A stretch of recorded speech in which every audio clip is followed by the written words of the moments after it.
गणपत एक गरीब किसान था और उसके परिवार में उसकी पत्नी और उसकी दो बेटियां और एक बेटा था। घर में आजकल उसकी बड़ी बेटी नीलम की शादी की तैयारियां जोर शोर से चल रही थी। बहुत समय से थोड़ा थोड़ा सामान जोड़कर उन लोगों ने उसके दहेज का काफी सामान तैयार कर लिया था।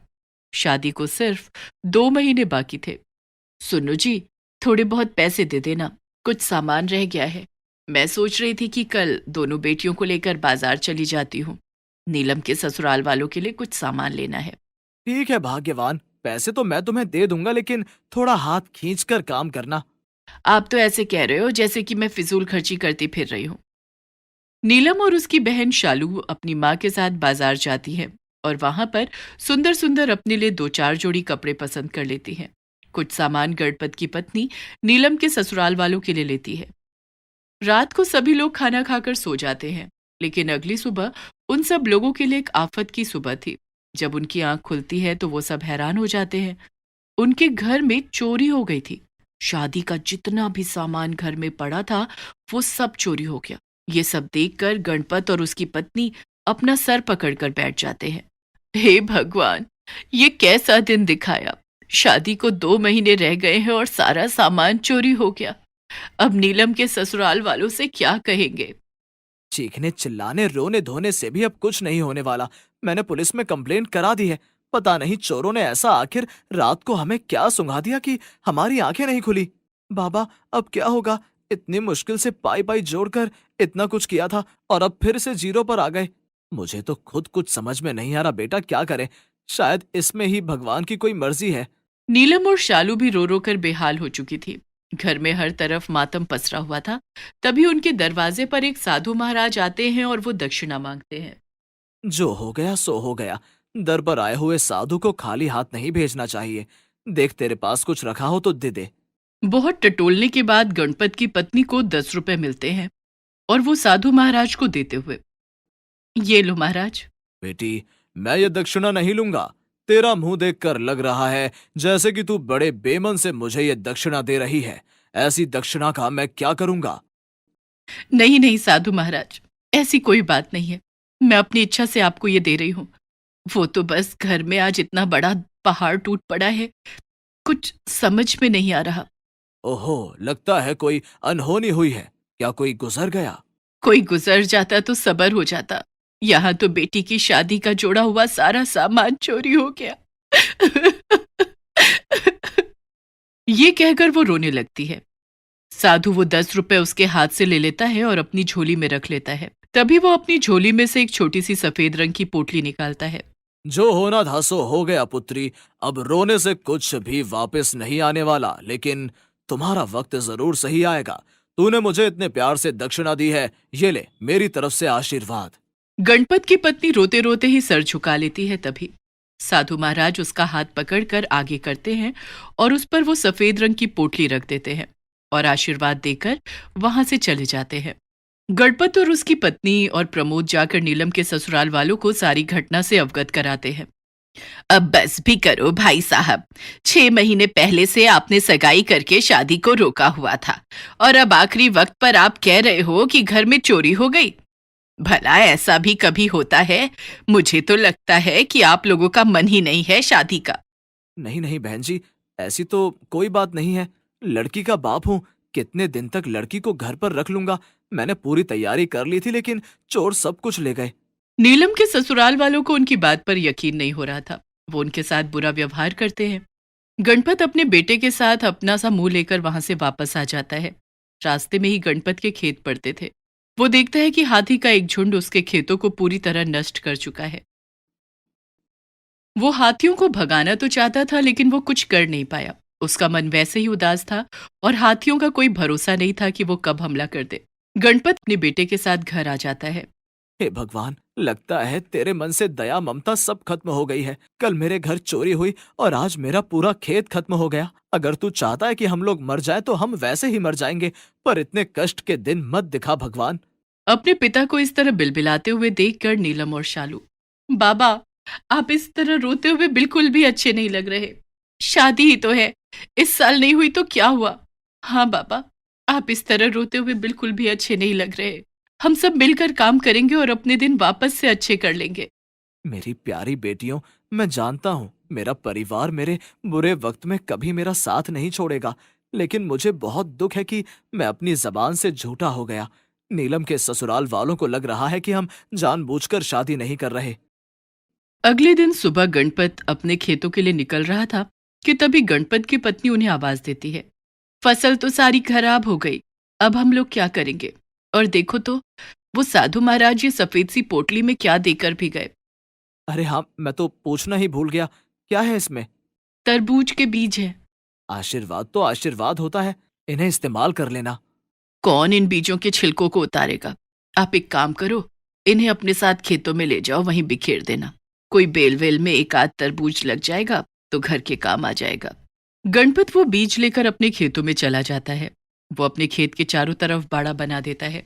खराब फसल को हटाने के बाद वो हल जोत कर अपनी जमीन को फिर से उपजाऊ बनाता है। उसे समझ नहीं आ रहा था कि वो कल खेतों में आकर किस चीज के बीज इस जमीन में डाले। वो इसी उधेड़-बुन में खेत के इधर से उधर घूम रहा था और उसे पता ही नहीं चला कि कब उसकी जेब से वो तरबूज के बीज बिखर कर खेत में गिर गए। कल मैं अपनी जमीन बीज उठाऊंगा, ऐसा सोचकर वो घर को चला गया। बाबा, मैं शहर से सब्जियों के बीज लेकर आया हूँ। अब तो हमारे लिए बस यही एक सहारा है। कल मैं आपके साथ खेत चलूंगा और इन बीजों को हम उगा देंगे। ये तूने अच्छा सोचा बेटा। लंबी खेती का समय नहीं है। जितनी जल्दी हो सके हम लोगों को पैदावार निकालनी ही पड़ेगी। प्रमोद शहर से गर्मियों की सब्जियों के बीज लेकर आया था, जो बहुत जल्दी उगने वाली सब्जियां थी। अगले दिन सभी सुबह उठने के बाद अपने अपने काम में लग जाते हैं। गणपत और प्रमोद खेतों में बीज बिखेरने की बात को बोलकर अपने खेतों की तरफ निकल जाते हैं। लेकिन जब वो अपने खेतों में पहुंचते हैं तो उनके आश्चर्य का ठिकाना नहीं था। उनके खेत में चारों तरफ तरबूज ही तरबूज उगे हुए थे, और वो भी बड़े बड़े तरबूज। हे भगवान जी, क्या चमत्कार है! इतने बड़े बड़े तरबूज, और वो भी एक ही रात में। लेकिन पिताजी, ऐसा कैसे हो सकता है? कहीं हमारी आंखों को धोखा तो नहीं हो गया? बेटा, धोखा होता, मुझे होता या तुझे होता, दोनों को एक साथ धोखा कैसे हो सकता है? तो फिर तू देख तो, हाथ में उठाकर देख, कितने मोटे और कितने भारी तरबूज हैं। ये देख, कितने बढ़िया तरबूज लगे हैं। क्यों ना हम सारे तरबूज तोड़ लें और इन्हें बाजार में बेच दें। हाँ पिताजी, हमें यही करना चाहिए। दोनों बाप बेटा मिलकर सारे खेत के तरबूज उतार देते हैं। उन्हें बड़ी बड़ी कैरेट में भरकर उन्हें मंडी में बेचने जाते हैं। बढ़िया ताजे रसीले तरबूजों की खेप को उतरता हुआ देखकर वहां पर खरीदारों की लाइन लग गई। ये देखकर गणपत और प्रमोद दोनों खुश हो गए और उन्होंने वो सारे तरबूज बढ़िया कीमत पर बेच दिए। पिताजी, कुछ भी कहो, लेकिन ये तो बड़ा ही अच्छा हुआ। अब हम लोग अपने आप को थोड़ा सा मजबूत महसूस करेंगे, वरना उन चोरों ने तो घर में कुछ भी नहीं छोड़ा। हाँ बेटा, दाम तो हमें बहुत अच्छे मिल गए हैं। घर तो जैसे तैसे चल जाएगा, बस अफसोस है कि नीलम की शादी नहीं हो पाएगी। गणपत घर आकर सारी बातें अपने परिवार को बताता है। नीलम, शालू और गणपत की पत्नी तीनों बहुत खुश होते हैं। पर अभी उनके लिए एक और आश्चर्य वाली बात होनी थी। अगले दिन सुबह बाप बेटा जब अपने खेतों में पहुंचते हैं तो आज भी पूरा खेत तरबूजों से भरा हुआ था। अब तो गणपत सोच में पड़ जाता है कि आखिर उनके साथ ये सब हो क्या रहा है। तभी उसे याद आता है कि घर से निकलते वक्त उसकी पत्नी ने उसे तरबूज के बीज दिए थे। अब सारा मामला समझ गया था कि उन साधु महाराज ने उन्हें कोई ऐसे वैसे नहीं, बल्कि तरबूज के जादुई बीज दिए थे। आज भी दोनों बाप बेटा जल्दी जल्दी सारे तरबूजों को खेत से निकाल लेते हैं और मंडी में बेच देते हैं। आज भी उन्हें तकरीबन कल जितना ही मुनाफा हुआ था। बाबा, जरूर आपने बहुत पुण्य के काम किए होंगे, तभी देखो ना कितनी जल्दी हम लोगों के हालात सुधर गए। 2 दिन की कमाई हमारी कितनी ज्यादा थी। अब तो गणपत के दिन बिल्कुल बदल जाते हैं। वो रोज अपने खेतों से तरबूज की एक भारी खेप उतारता और उसे मंडी में बेचता, और देखते ही देखते 10-15 दिन में वो बहुत अमीर बन गए। सुनो जी, उन साधु महाराज की कृपा से हमारे दिन बहुत अच्छे हो गए हैं। चलो ना, कल हम नीलम की ससुराल चलते हैं और तय समय पर ही उसकी शादी करते हैं। तूने तो मेरे मुंह की बात छीन ली। हाँ हाँ, क्यों नहीं, हम कल ही जाकर वहां पर बात करते हैं। अगले दिन गणपत अपनी पत्नी और बेटी के साथ नीलम की ससुराल जाते हैं और तय समय पर शादी करने की बात कहते हैं। पहले तो उसके ससुराल वाले हैरान होते हैं, फिर सोचते हैं कि लड़की वाले हैं, कहीं ना कहीं से इंतजाम कर लिया होगा। और उधर गणपत दिन रात सुबह शाम उस साधु महाराज को दिल ही दिल धन्यवाद दे रहा था। जिनकी वजह से वो 2 महीने में ही जादुई तरबूज बेच कर बहुत अमीर हो जाता है। नदी किनारे एक छोटा सा गांव था। उसी गांव में रतन नाम का एक लड़का रहता था। उसके परिवार में उसके माता पिता और एक छोटी बहन थी।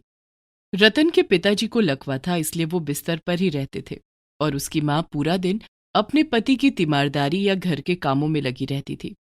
रतन की बहन की शादी की उम्र हो चुकी थी, लेकिन गरीबी के कारण वो अभी भी घर पर ही थी।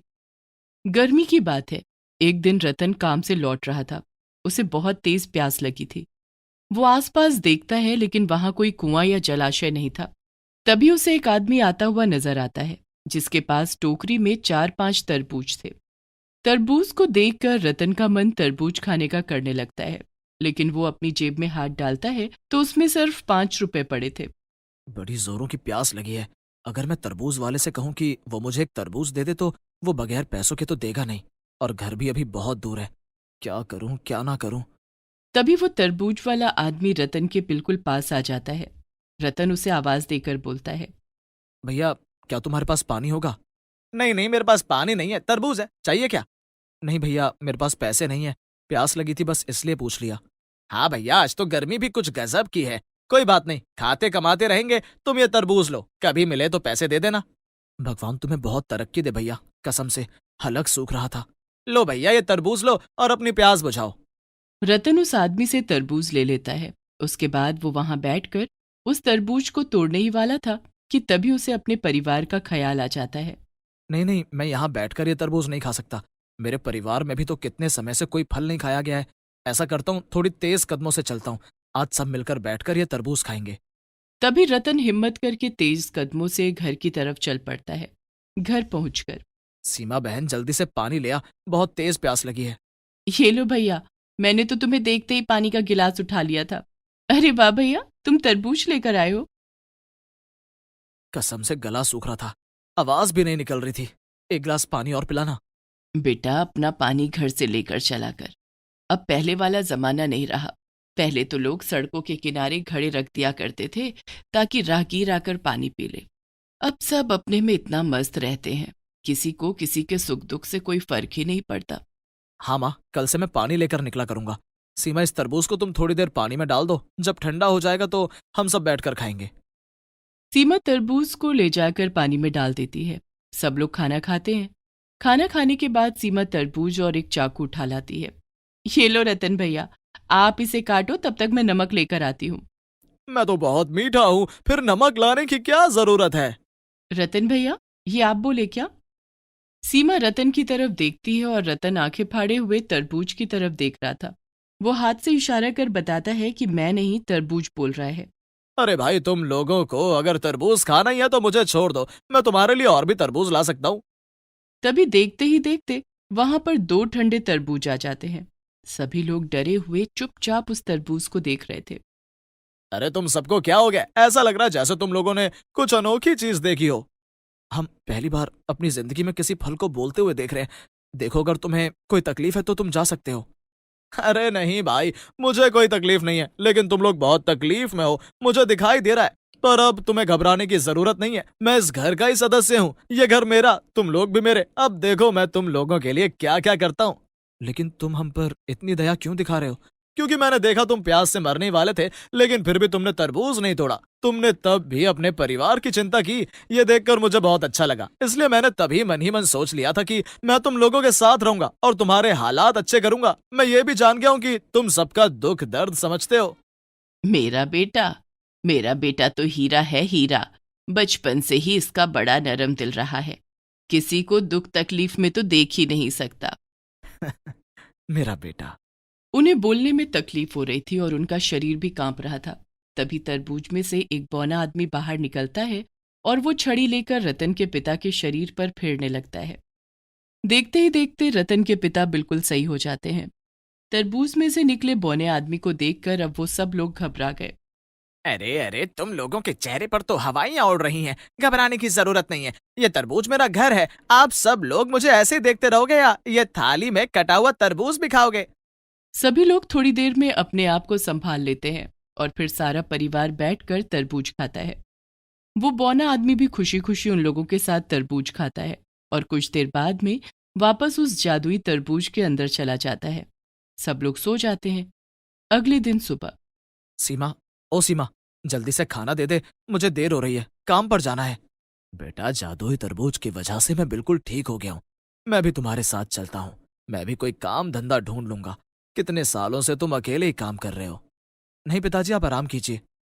तभी जादुई तरबूज में से वो बौना आदमी बाहर निकलता है और अंगड़ाई लेते हुए बोलता है, सीमा बहन, रतन के साथ साथ मेरे लिए भी खाना ले आओ। बहुत टाइम से मैंने इंसान के हाथों का खाना नहीं खाया है। और तुम दोनों किस बात पर बहसा बहसी कर रहे हो? मेरी बात मानो, तुम्हें कहीं काम पर जाने की जरूरत नहीं है। गर्मी का मौसम चल रहा है, सभी लोग मीठे मीठे तरबूजों की तलाश में रहते हैं। मैं तुम्हें ढेर सारे तरबूज दे देता हूँ, तुम उन्हें बेचो। वैसे ये आदमी बिल्कुल सही कह रहा है। गर्मी से सभी लोग बेहाल हो ऐसे मीठे फलों की तलाश में ही रहते हैं। हाँ हाँ, तुम बाहर आंगन में जाकर देखो, वहां पर ढेर सारे तरबूज रखे हैं। तुम यही अपने आंगन में रखकर उन्हें बेचो। तभी सीमा सबके लिए खाना लेकर आती है। वो बौना आदमी खुशी खुशी खाना खाता है और वापस जादुई तरबूज के अंदर जाकर बैठ जाता है। रतन और उसके पिताजी बाहर आंगन में ही तरबूज रखकर उन्हें बेचने लगते हैं।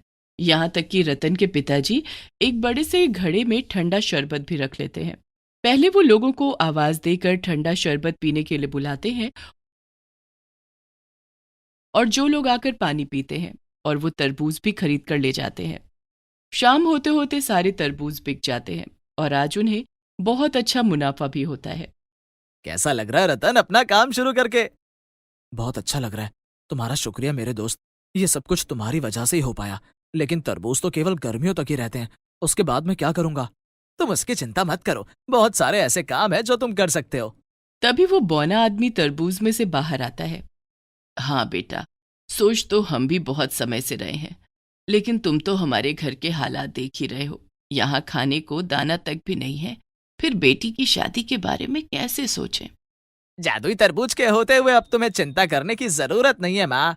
तभी तरबूज में से रोशनी बाहर आती है और घर की चारों दिशा में घूमने लगती है। देखते ही देखते घर के अंदर सारी चीजें आ जाती हैं। सीमा भी सुंदर कपड़ों में खड़ी हुई थी। घर भी सुंदर बन चुका था। हे भगवान, मेरी आंखें ये क्या चमत्कार देख रही हैं। इस घर की तो काया ही पलट हो गई। अब तो हम अपनी सीमा की शादी धूमधाम से करेंगे। हाँ पिताजी, हम गांव के सभी लोगों को सीमा की शादी में निमंत्रण देंगे। अरे वो सब तो तुम लोग बाद में करना, पहले सीमा के लिए कोई बढ़िया रिश्ता तो आने दो। तभी दरवाजे पर दस्तक होती है। रतन दरवाजा खोलता है तो बाहर एक औरत खड़ी हुई थी। अरे रास्ता रोक कर क्यों खड़ा हुआ है? मेरे को मेरी बहन से मिलना है, हट सामने से। अरे रज्जो, इतने सालों बाद कहाँ थी मेरी बहन? बस मैं दूसरे शहर चली गई थी, वहीं पर ही मैंने अपना परिवार बना लिया। तेरी बड़ी याद आई तो मैंने गांव में जाकर पता किया, फिर पता चला तेरी शादी तो इस गांव में हुई है। बस लोगों से पूछते पाछते तेरे पास आ गई। तेरे घर के ठाट बाट देखकर मुझे बड़ी खुशी हो रही है। मुझे तो तुझे देखकर बहुत खुशी हो रही है। आ मेरी बहन, बैठ। रतन की माँ अपने परिवार से अपनी बहन को मिलाती है। सीमा सबके लिए खाना लेकर आती है। तभी रतन की मौसी अपनी बहन से कहती है कि उनके गांव का जमींदार का बेटा बहुत ही मेहनती, ईमानदार और सजीला नौजवान है। उसके माता पिता उसके लिए एक सुंदर लड़की ढूंढ रहे हैं। मैं सीमा के बारे में उनसे बात करूंगी। दोनों बहनें आपस में मिलकर बहुत देर तक बातें करती हैं। फिर मौसी चली जाती है और कुछ दिन बाद वो अपने गांव के जमींदार के साथ वापस आती है। दोनों परिवार आपसी सहमति से सीमा का रिश्ता तय कर देते हैं और फिर धूमधाम से जादुई तरबूज की मदद से रतन अपनी बहन की शादी कर देता है। अब बताओ मेरे दोस्त रतन, तुम्हें कैसा लग रहा है? मैं बहुत खुश हूँ। बस अब मैं चाहता हूँ कि मेरे गांव में किसी को भी किसी भी चीज की जरूरत पड़े, बस तुम वो पूरी कर देना। और उसके बाद रतन जादुई तरबूज की मदद से यदा कदा लोगों की मदद करता रहता था।